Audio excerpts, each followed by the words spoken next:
নাই, জায়েজ না জায়েজের কোনো তমিজ করে না, আল্লাহর আইনের তোয়াক্কা করে না, নামাজ কালাম আল্লাহর বিধান পর্দা পটিদার তোয়াক্কা করে না, এরা হলো কাফেরের অন্তর্ভুক্ত। আল্লাহর বিধান তারা বিশ্বাস করে না, এই জন্য এদের জেলখানা, এদের জন্য এটা হলো বেস্ট খানা। জান্নাতুল কাফিরিন, মুসলিম শরীফের 297 নম্বর হাদিস। শুধু তাই না, আরেকটা দৃষ্টান্ত পেশ করেছেন, আর দুনিয়া জিপাতুন তালিবুহা কিলাব।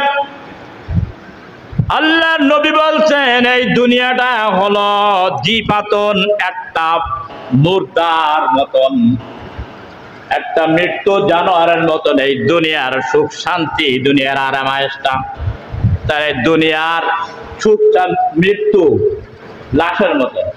গরু মরা, ছাগল মরা, মুরগি মরা, তারপরে এখন ধরো পশু পাখি যা মরে যায়, এটা একটা দুনিয়ার সঙ্গে তুলনা করা হয়েছে। দুনিয়াটা হলো মুর্দা সমান। তা মুর্দা তালাশ করে কিসে? কথা বলেন, আমার কথা বুঝেন না? আমি তো হিন্দিতে বলছি না, ফার্সিতে বলছে বাংলায়। মৃত্যুর জন্তু তালাশ করে কারা? বোঝে না।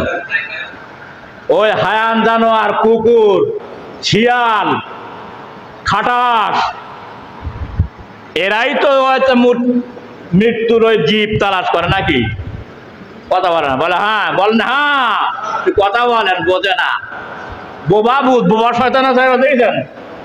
যেই হক কথা বলায়, কথা কয় না, যেই একটা খারাপ কথা কয়, সেই কিন্তু থাপ করে খিন্দির মতো হুম করে ঠেলে ওঠে। এ কিন্তু ভালো কথা বুঝি নাই। যেই খারাপ কথা একটা বলবা বেলায় ঠিক বুঝে ফেলবে। তার কারণ হচ্ছে হক কথা বোঝে না, খারাপ কথা বললে হুক করে ঠেলে ওঠে। ওটা হচ্ছে মুনাফিকের দোসর। এই জন্য ভালো কথাগুলো বোঝার জন্য চেষ্টা করে না। একজন মোটে ভাইরাল 3 বার হজ করেছে হাজী সাহেব, তবু কেউ নাম করে না, নামও বিড়াল হয় না, ভাইরাল হয় নাই, ফেমাস হতে পারে নাই। মনে মনে চিন্তা করেছেন একটু ফেমাস হওয়া দরকার। ভাগ্নের বউটা বাইর করে নিয়ে চলে গেছে। ভাগ্নের বউটা যখন বাইর করে নিয়ে চলে গেছে, মুহূর্তের ভিতরে সারা এলাকায় ওর নাম ভাইরাল হয়ে গেছে যে অমুক হাজী শুনেছ ভাগ্নে বউ নিয়ে চলে গেছে।